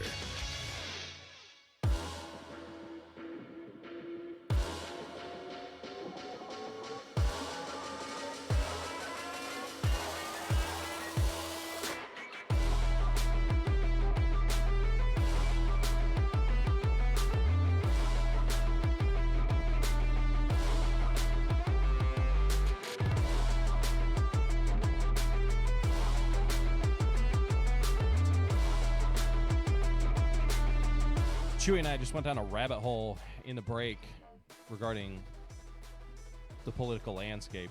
Got a city to burn. It is. We live in a scary time where in which they're not even hiding it anymore. We live in a cyberpunk dystopia with none of the cool tech. Yeah. And what I mean by that is that the people in charge at the national level are more concerned about protecting their control, the power that they have, than they are doing what we, the people, voted them to do. That's scary. That's why. And it comes from both sides. It's not Democrat or Republican. Yeah. There's Democrat and Republican, right? They're split on that type of stuff, but they all fall under the same umbrella of protecting the machine. Machine comes first, then Democrat and Republican. Like it's almost to the point to where it's like it's not a Democrat versus Republican thing. It's an us versus them kind of thing. It's the top versus the bottom. And now. we're them. Yeah. And they're us. We're the bottom. Makes Johnny Scary. Silverham make a lot more sense nowadays. It does. It's scary. It's anyway, scary. You said I was up to something. You very accusatorily let everybody know that I was up to some mischief of some kind. You were. What did I do? So yesterday I'm sitting at my desk. I don't know, it's about 2:30, 2:45 in the afternoon. You're doing your show. And I'm sitting there, I'm listening to Unleashed with Chewy, being supportive, listening to my friend's show, as I usually do. All of a sudden, I hear, and so normally I listen on the stream, and the stream is a few seconds, I'd say like 10 seconds, 5 seconds behind what's going on live in the other room. And I'm sitting at my desk. I've got the stream pulled up in one corner, and I'm working on something. And all of a sudden, I hear this pop and this ah, ah, and the only thing I can describe it as is it sounded like a Wookiee being attacked by Tusken Raiders. And I enlarged the show, and there is Chewy on air. Shocking, electroshock therapying himself with the electric fly swatter here in the studio. So my first question for you, and I already know the answer to this. Is everything okay, my friend? The inner machinations of my mind are an enigma, to say the least. Chewy putting a whole new twist on the term shock jock in the afternoon. No, I was telling him, okay, so I have this electric fly swatter that everyone knows about. We keep it up on the wall like a rifle. And there's a reason why, okay? It's mounted like a firearm. And there's a reason why, though, is there's lots of holes and crevices and cracks in the corners and walls and doors of this place. Yes. So it's easy for critters to fly in, whether that be a wasp or a horsefly or we haven't had roaches, thankfully, or none that I've seen. Yeah, but I mean they won't come around. Yeah, but I lay down the law when it comes to these flying insects. Yes. Okay, and I like to light them up. Now here recently, cocked, locked, and ready to go. You've seen it though. Recently, we've been lighting up these flies, and they haven't been dying. Right. So I'm like, okay, is it still even working? You know what I mean? Yeah. So I had to make sure that I was working yesterday, and I turned it on, the lights on, and yeah, it works just fine. There are so the other question is, is it because we got like the Temu batteries in there, or are they becoming resistant? I just wonder if they're actually just becoming resistant. Are they breeding and like what is it called when you go through and you become like you evolve? Are they evolving? Yeah, maybe. It's a definite issue. They're going to turn into like Legend of Zelda, right? You got certain things. They've got like electrical. Soon enough, they're going to be shocking us. Ooh, shock flies. That would be awful. Yeah. They're going to be flying around and they land on us and just zap us. The electric chugaloo in the afternoons. Make sure to tune into that. Therapy Thursday where Chewy discovers electricity. So you tasered yourself on air. Yes. More than once. So I tried to do it with the pen, but I was holding the pen on the metal part. Yeah, the pen is the pen is mainly metal. Right. I wasn't even thinking that far ahead, but so I did light myself up a few times. I would just like to point this out to OSHA that I played no part in that segment. I had no idea that was coming. And that's all on him. Yeah, that was not directed by the higher-ups. It was highly told me not to play with the electrical fly swatter, but I was doing it anyway. Did you know that it was going to hurt you? I didn't think it was going to shock me that bad, but like I felt it in my back. I was like, oh wow, I get why this kills things. Singed the hair. I was like, it was like that thing where it's like you feel it in your body, so you don't. I wasn't convulsing because it was my whole body. I was like, oh wow, that's the whole thing, huh? And then I just did it again. I was like, ow, I got to do that again. How many times did you shock yourself before deciding that the experiment was over? I'd have to go back and look, but it was 2 or 3 times. But it wasn't like once and I learned my lesson. You know? He didn't tase himself once, twice, nor 3 times. It was all in like the same span of 15 seconds, so it wasn't like I forgot and did it again. It was like, ow, that hurt. Ooh, man, that really hurt. All right, one more time. You know. Okay. Another question: is this a cry for help, or was this just no? It was an just experiment. Just, it was okay. just an experiment that All went right. wrong. And you know what? I have my results. Do I need to childproof the studio before your next show? You cover up all the outlets with that little plastic cover from now on. I feel like the show itself is a disclaimer, but maybe we need to add some disclaimers before every segment. Yeah. Maybe this is your new thing, though. Maybe you're Franklin County's low-budge Steve-O. Oh, yeah, sure. Yeah, yeah, No? maybe. Maybe. I don't want to do the substance abuse, but besides that, Oh, man. I'll dress up like anything, but I don't know if I'm jumping off a building. Maybe. If we got like a crane, I would jump into the lake. I want to put you up on like a rooftop and say, Chewy's not coming down. Maybe we do it together because I don't want you to get sunburned alone. Chewy and I aren't coming down until we raise $20 or something like that.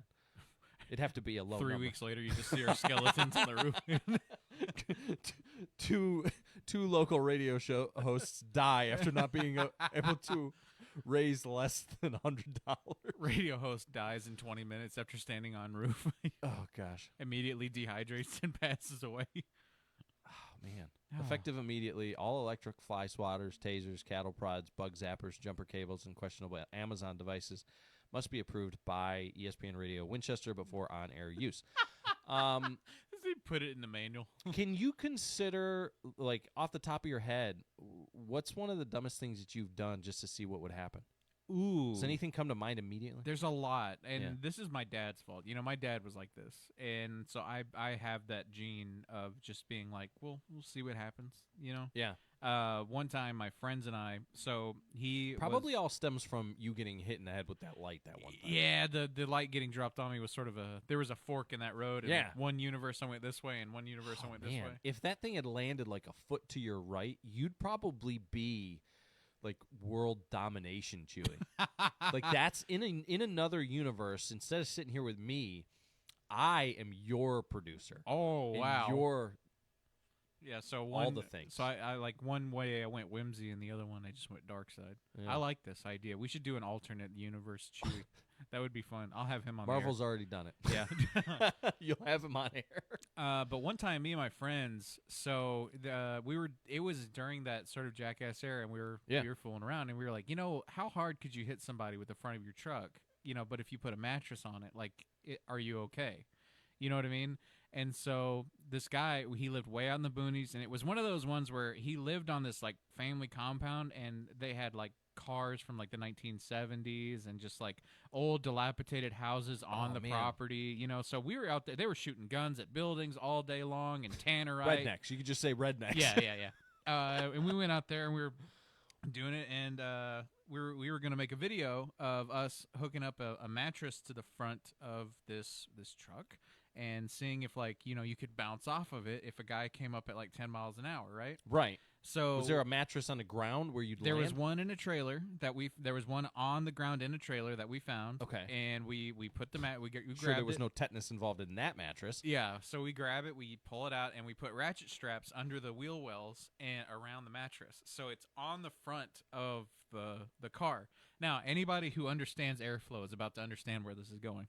So we turn the car on, and the car's fine, and it moves kind of with the mattress. And so we leave the car to go get the friend, and then we come back, and his car is set on fire because there's no airflow to the front of the engine.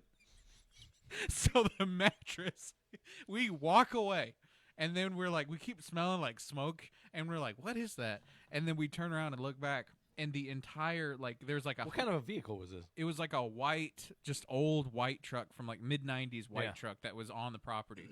And so we turn around, we look back, and there's just this like 2-story wall of flames.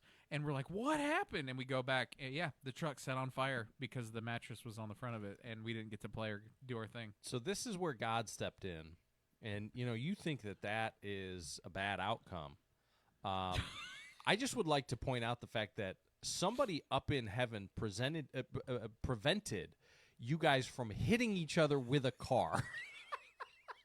Very true. We weren't going to hit each other. There's one guy who was going to do it. Right. And we were going to let him get hit. Okay. So I wasn't going to get hit by the car, but I was going to let them get hit by the right. car. So accessory to murder. Sure. I would have watched, but I'm not getting in the vehicle. But anyway, the car set on fire, and then we didn't get to bounce him off the front of the car. We thought it'd be a funny video. This is why, you got to just keep a close eye on your kids over summer break. Yeah. You don't know what they're going to get into. But the whole, like, they would make the videos of them, like, shooting the tannerite in the cars and just and blowing stuff up. Yeah, it was like that kind of thing. And we're like, what would be a funny video, Yeah. And there was one guy who was like, oh, what if we put a mattress on the front of the car? We'll see if we bounce. Right. And we didn't get to do it. You guys took it way farther than we did. We when we watched those movies, we were like, oh, we could produce something that looks like we got hurt, that looks like we did something stupid. Right, yeah. And we were going to try and use, like, the magic of film to do that because, we weren't idiots. Wasn't going to hit my buddy with a car. It wasn't going to be hard. Okay, first off, the car barely went over 30 miles an hour. So he was going to get hit him by like 10 miles an hour. So we weren't going to go full force. But I mean, we wanted to see how far he'd go. And it's a good thing that you strapped a mattress to it that you had found out in the wilderness. I'm sure there was no rust or tetanus involved in the mattress. Oh, the springs were poking out. So, yeah, like... How did he get impaled? Yeah. Man, somebody up in heaven really liked you guys that day. DoorDash instructions, just throw it on the roof. If we ever do a rooftop thing. That's funny. That is... But you never had I friends asked like that question, and I did not anticipate it going in that direction. He had a tractor, and then he tried to pull down like a shed one time. Like he literally like hooked a ratchet strap to the back of the tractor and was like pulling on the things to see if it would collapse, and it didn't. And then we got too scared to go in there. Yeah, because like one of the supports is missing. So I have done something like that, and it wasn't a dumb thing to see what would happen. It was just a dumb thing because I'm dumb. One time I had in the yard, I had this row of little trees that kind of popped up. I don't know why. I was trying to pull one of them out, right? And it was just a little sapling type of thing. I say little. I mean, it was probably a year or two old. And I was like, this thing. And I didn't want to – I don't know if I had a chainsaw at the time. I do have one now. But I was still very young. First-time homeowner, thing like that. And I was like, oh, you know what I'll just do? I'll just strap it to your car. Strap the truck to this, and I will rip this thing out in a heartbeat. And so I did. I got my strap out, threw it around a tree, locked it to the back of the truck, and I had I don't know, it might have been my GMC at the time, a 1500, something like that. And I strap it to the back of the truck. I get in the truck, and I'm like, okay, I'm not a moron here. I'm going to kind of just use the weight of the truck and slowly ease forward. So I start easing forward, and the truck is like not having it. It's not. And not only that, but the tree is kind of like bending and then pulling me back. Oh, wow. Yeah, and I'm like, I'm at this point now I'm upset because it's a little tree. And I'm like, I'm not having this. Yeah. So I kind of gun it a little bit. And the tree bends over, like, I don't know, almost all the way to the ground. It bends over, doesn't break, and slingshots me back. And there's like a telephone pole off to the right and almost throws me into the telephone pole. Oh, my God. And by almost, I mean I did end up hitting the telephone pole, but it wasn't enough to do any damage. Okay. So I'll say almost. Jeez. But, yeah, almost tore up my truck trying to rip out a little sapling Dang. Yeah.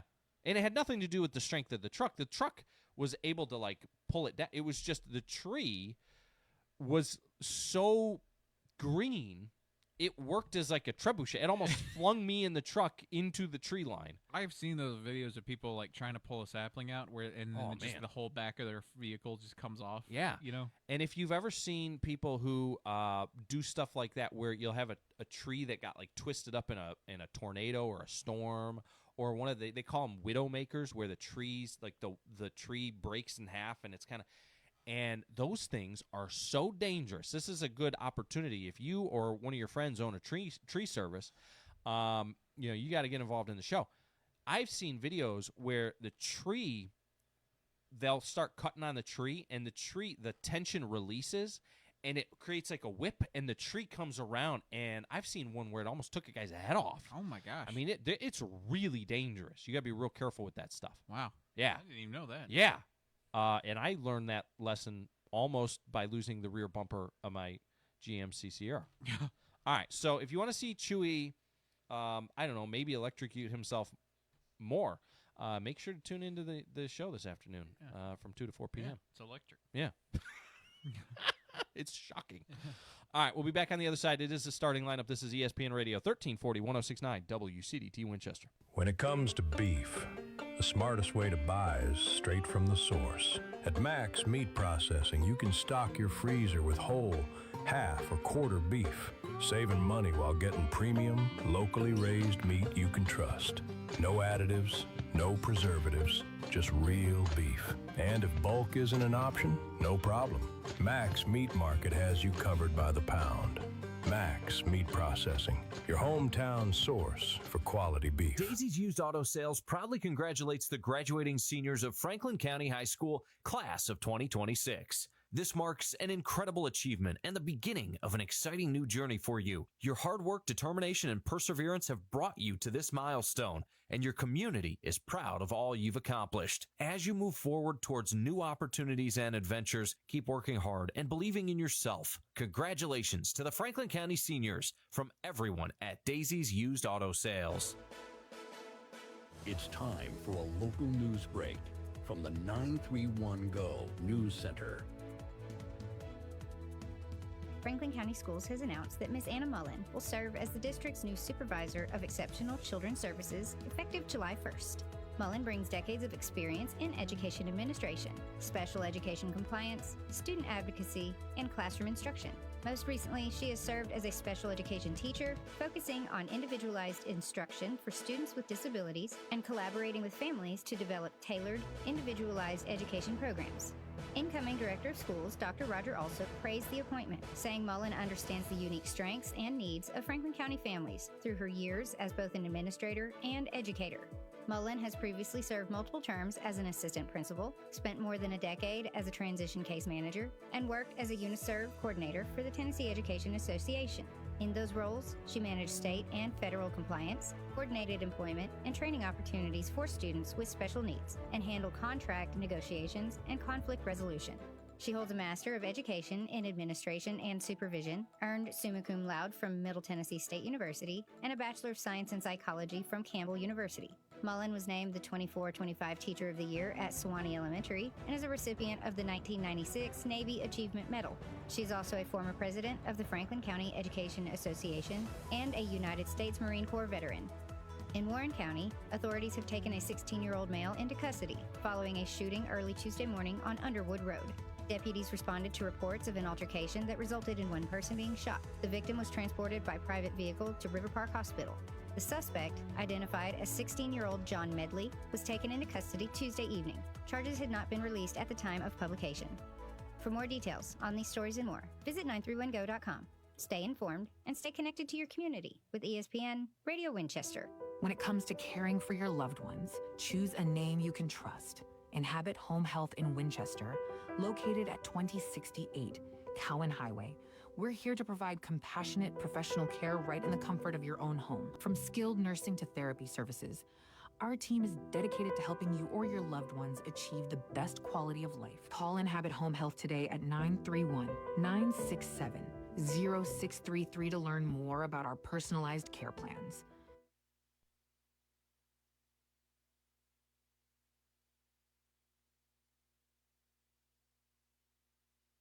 The opinions of the hosts are their own, and they do not represent the opinions of, well, really anybody else. You're listening to the starting lineup. Now back to Joe and Chewy.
Back here on the starting lineup, ESPN Radio, 1340, 1069, WCDT, Winchester. Joe Abraham alongside Chewy.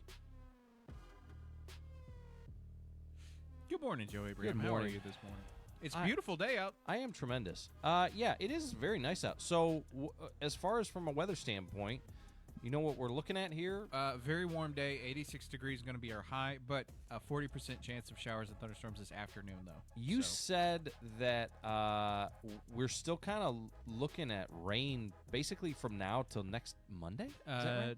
All the way till next Tuesday. Oh, geez. And now that doesn't necessarily mean nonstop rain all the time, but at least every single day so far. If you go on the National Weather Service and look at our area, some rain will be predicted all the way until about next Tuesday. Wow. So, well, that's not going to help some folks' allergies, that's for sure. Oh, so, yeah, I'm looking at here right now. So, tomorrow, it looks like there's some showers in the evening probably. Saturday, thunderstorms. Sunday, showers.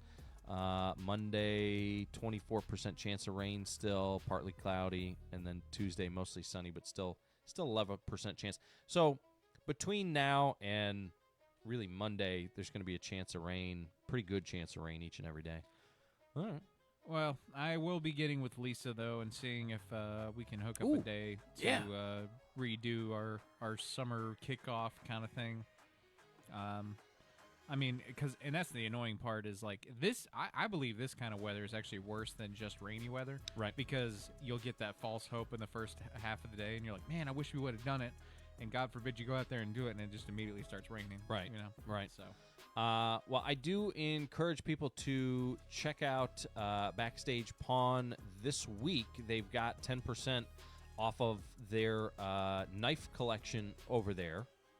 And they've got some really cool brands. So if you have gotten your tax return back here recently, or you're waiting on it and it shows up, go on over there and check out, again, 10% off of all of their knives in stock. They've got Case, they've got Benchmade, they've got a couple other really cool brands in-house, and they've always got new inventory coming in as well. So go check them out. They also buy gold and silver, so you can walk in with something and maybe leave with some cash in your hand. It's just off of South College Street here, right up the road from the station, actually. Chewy, something that's coming up, and we talked about the race for sheriff here in Franklin County. It is probably the most anticipated, most highly contested race in town. And there's an event coming up I wanted to tell people about for one of the candidates. Charles Keller, who is one of the gentlemen running for sheriff, is having a meet and greet where you can meet the candidate, ask the questions, and share some ideas with him. He's running on the platform of common sense policing and common sense spending. We talked a little bit about his background. He's down there as the chief in Huntland right now. And the event is on Friday, June 5th from 4 to 8 p.m.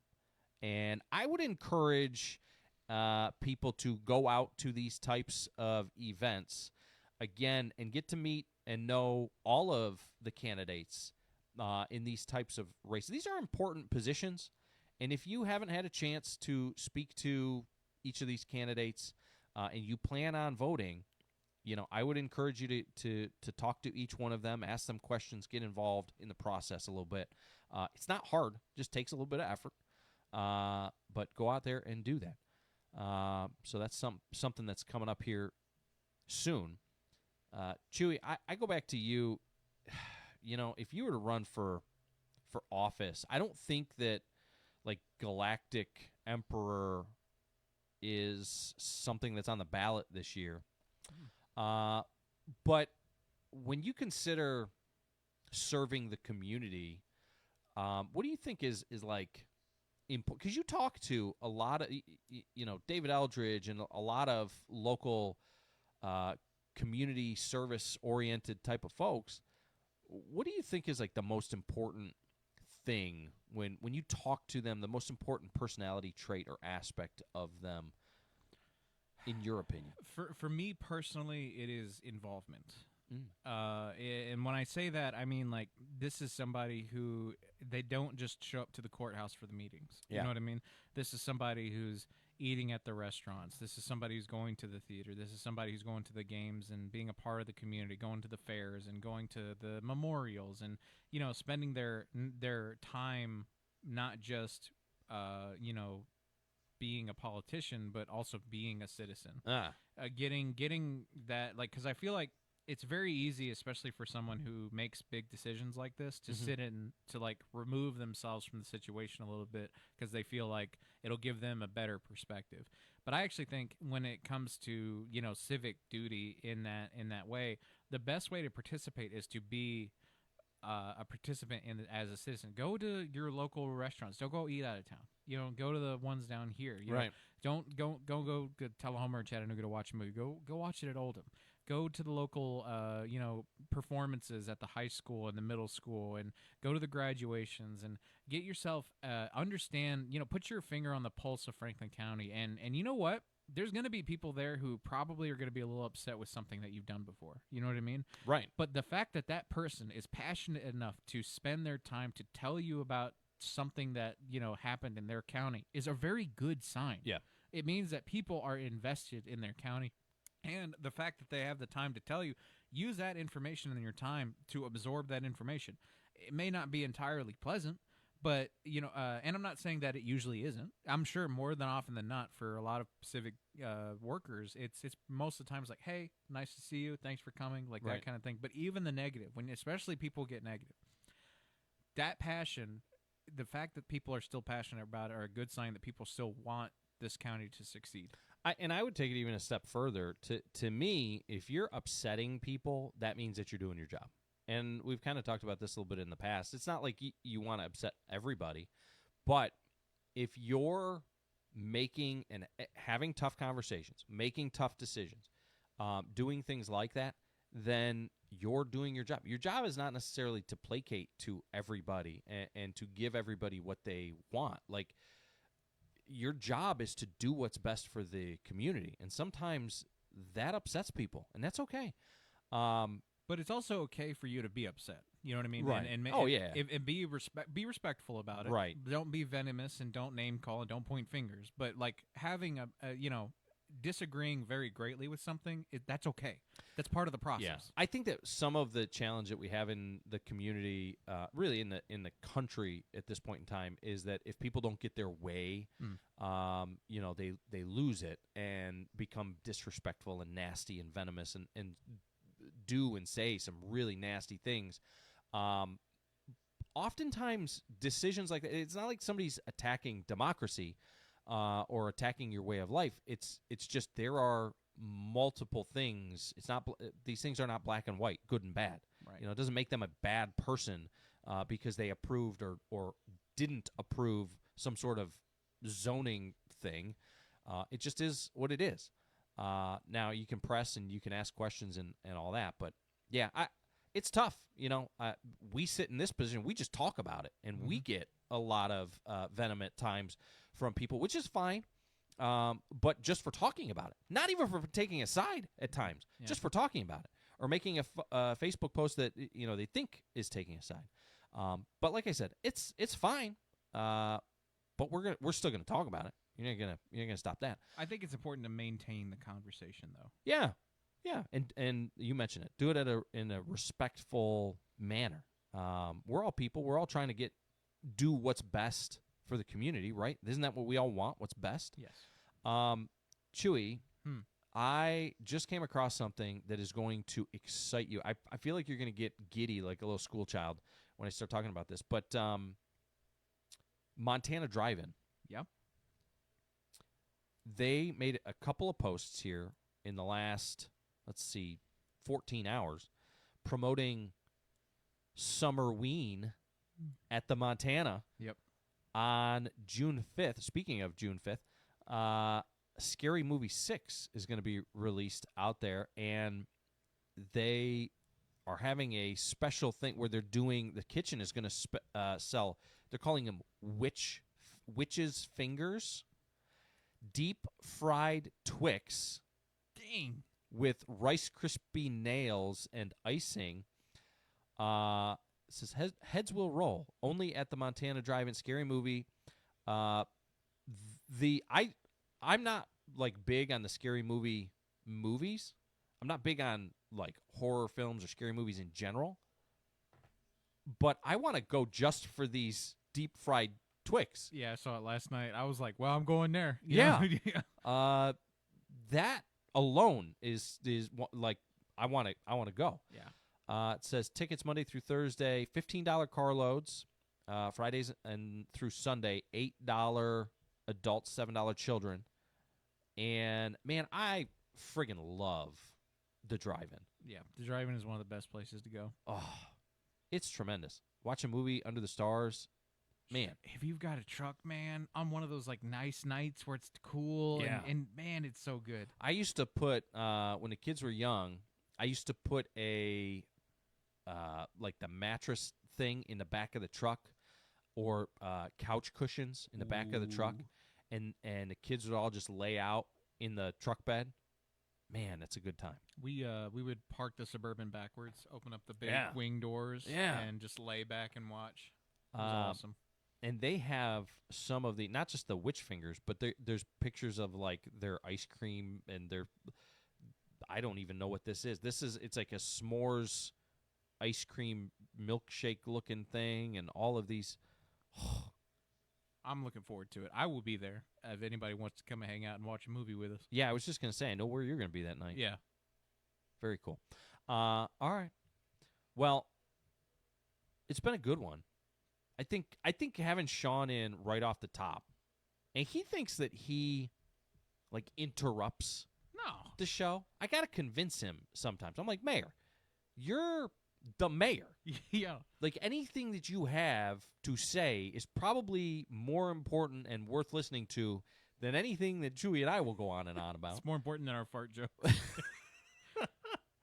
But definitely. Yeah. And he's like, no, I don't want to ruin your. I'm like, Mayor, come in, and he does. He gets the show started off on Thursday mornings the right way. Shout out to Mayor Sean Crabtree out there. W's in the chat for Sean. W's in the chat for Sean. If you have not gotten signed up for this golf tournament, the Quarterback Club is putting on a golf tournament Monday, June 15th. I know you've seen the Facebook posts all over the place. Please do that. Because not only are you going to be out there, Chewy and I are going to be out there, we're going to be having a great time. It's going to be an awesome time. It's going to be tremendous. We're going to have a tremendous time. And so not only that, but it's also to support a great cause.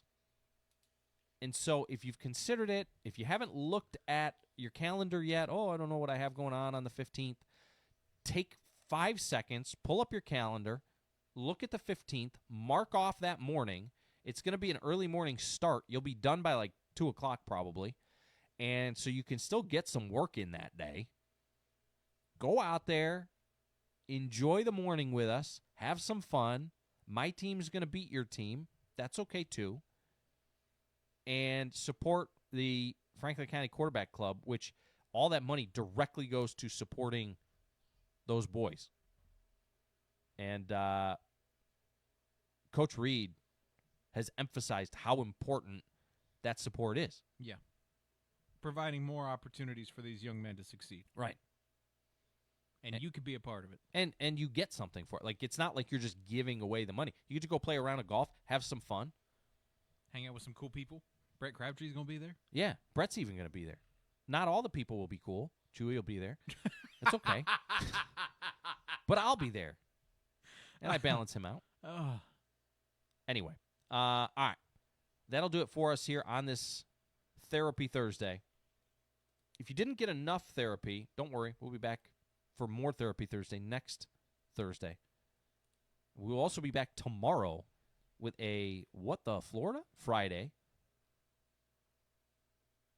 Coming up on the other side, it's Reliable Rentals Swap and Shop. And then later today from 2 to 4 p.m., Unleashed with Chewy. The most shocking radio show that you will ever hear. For Chewy, I'm Joe Abraham. This is ESPN Radio, 1340, 106.9, WCDT Winchester.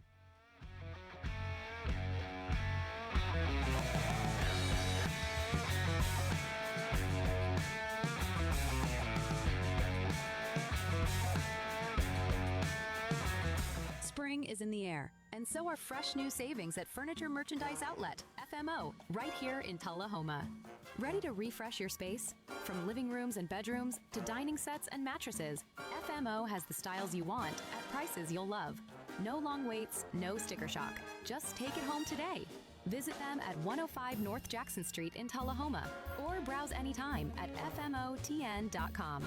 Furniture Merchandise Outlet, where spring cleaning turns into a spring upgrade. The starting lineup with Joe and Chewy is presented by Loco in Winchester. Right here in Winchester, Loco is doing things their own way. From locally roasted Loco coffee to a one-of-a-kind shop experience. It's a place that's built for the Franklin County community. So if you haven't stopped by yet, now's the time. Support local. Drink Loco coffee, fueling Franklin County mornings. Roasted right here in Franklin County. And don't forget to tune into the starting lineup, weekdays from 7 to 9. It's time for a community calendar update, presented by Minuteman Press in Tullahoma. Here's what's happening around Franklin County to kick off your summer. Remote Area Medical is bringing a free medical clinic to Winchester, June 6th and 7th at Franklin County High School. RAM will provide free dental services, including cleanings and extractions, free vision exams with prescription glasses made on site, and full medical services, including physicals, women health exams, and general consultations. Services are first come, first serve until capacity is reached, and no ID is required. Parking opens Friday night at 11:59 p.m., and clinic doors open at 6 a.m. Saturday and Sunday. This is an incredible opportunity for individuals and families needing care at no cost. Grace Center of Hope is offering summer camps for grades K through 8 on June 8th through 11th, and again July 13th through 16th from 1 to 5 p.m. Kids will enjoy Bible activities, water play games, science experiments, music, skits, and crafts. Lunch and snacks are provided, and sponsorships are available. Winchester Parks and Recreation will host a summer sports camp July 13th through 17th from 9 a.m. to 4 p.m. at Winchester City Park for ages 5 to 12. Kids will participate in soccer, softball, basketball, volleyball, pickleball, and disc golf while building skills, teamwork, and confidence. And the Learn to Try Kids Triathlon Camp will take place July 20th through the 23rd from 3 to 6 p.m. at the Winchester Swimplex and City Park. Youth ages 5 to 13 will learn swimming, bike handling and safety, and running fundamentals with a kids triathlon race set for July 25th.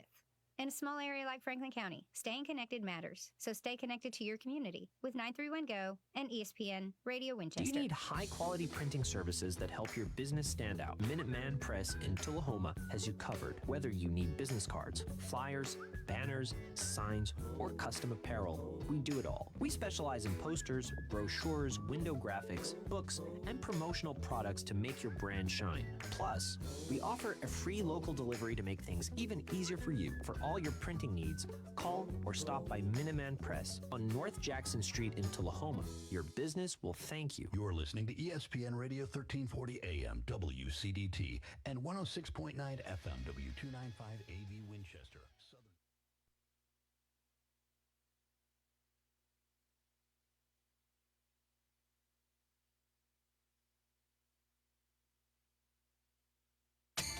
From the World countrywide headquarters of ESPN in Bristol, Connecticut. This is ESPN Radio.